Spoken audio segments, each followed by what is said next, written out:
Hello y'all. Let's do a time check real quick. First off, it's November 12th, I guess.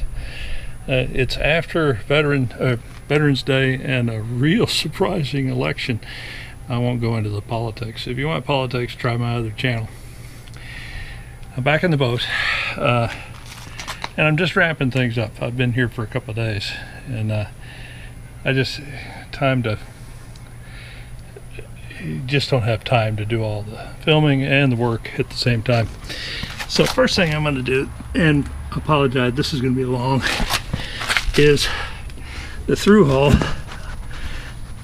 I have finally fitted, well, if I can get it out, fitted in the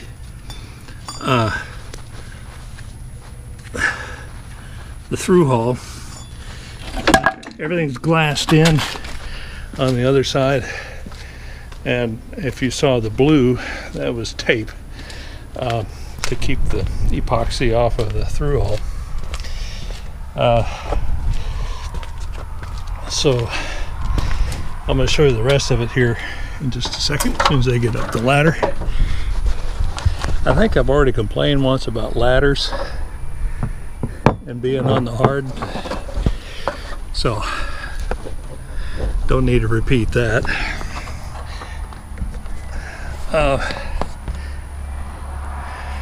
Let's see. Now, I'm trying to do this quickly so that I don't make this too long. Now,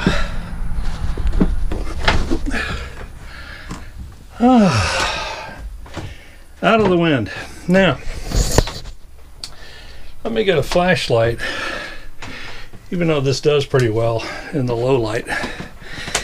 I'm going to take a couple things, point them out to you. First off, the engine. Those of you that have been waiting for me to talk something about the engine, notice the bright shiny aluminum plates between the motor mounts. That gives a little extra width to the stance of the engine, and also the slots that have been cut in the motor mounts so we can move the feet further apart so they'll sit firmly on the engine mounts. That's one improvement we've made. Another improvement is down here. My brand new dripless bearing down there in the bottom. They convinced me that I could use it, so yeah, I put one in. The rest of it is right here. Pardon the upside down thing. That's the backing plate for the new through hull, and as you can see, it's thoroughly glassed in. And there's the blue tape that you just saw me messing with. This is slow kick epoxy, so I might as well just go home. A couple other things that I've done. I had a badly behaving sump this time, and those of you that have these sumps know that they don't behave well. Well, and I'll go into more detail later, but this is in the wrong place. Actually, when it overflows, it fills the bottom of the boat rather than the bilge. So I'm going to move that when I get a chance. Also, oh, sorry about the light. I tried to replace this outlet, which is a mess. But if you get in behind that outlet, there's probably a half a pound of silicone holding it in place. There's no junction box, and the wiring is, well, substandard. So that's a rewiring job that I'm gonna have to do. I slept here last night, and the night before, and this little pad is not worth sleeping on, so I stole the pad from the other side and slept on two of them. It's a little better. What else have I done? Busy this weekend. But that's about it. If I've left something out, I apologize. Next time I come in, the new through hole and the water valve will be installed, and 5200 in or 4200, I don't think it matters which. Those will be installed. The engine will be in a slightly better alignment. The bolts will start to be getting installed, and that will take care of the electrical. The water won't be entirely done because I'm going to split the water flow via this V. I'm going to split the water flow between the engine and the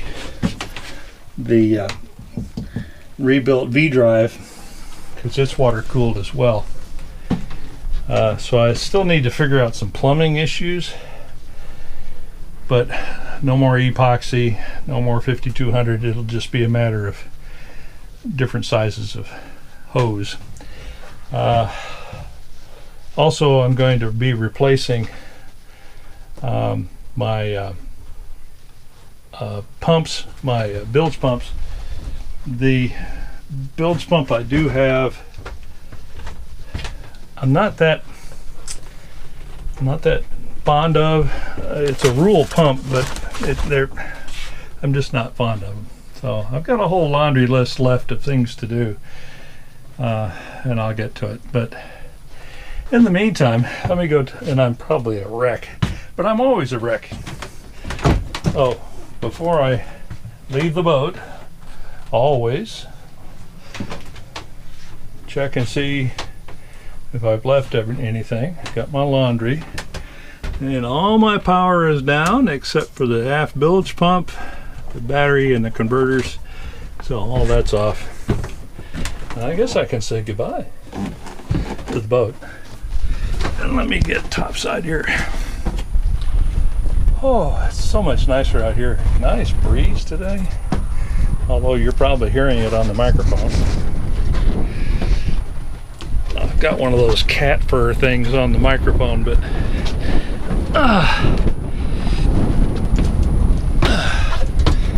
all right, let's sit down and rest.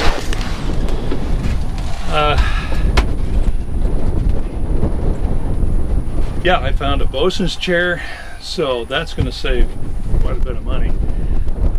I've got to buy a bosun's or climbing equipment.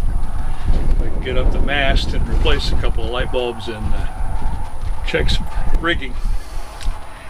It's been kind of a busy weekend, even though I haven't gotten as much done as I'd want.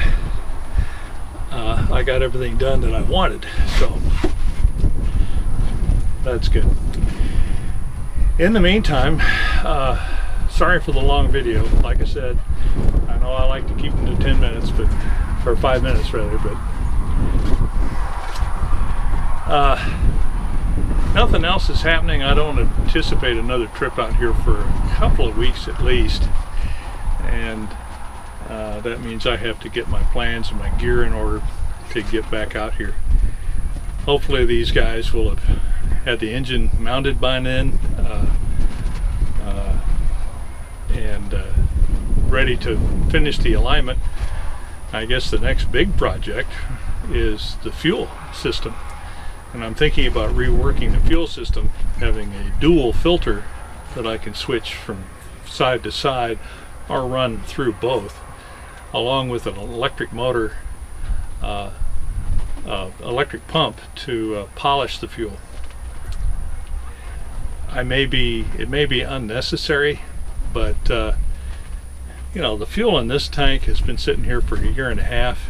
Lord knows what it looks like, and if it is really trashy, it's going to clog a filter in a matter of a few minutes.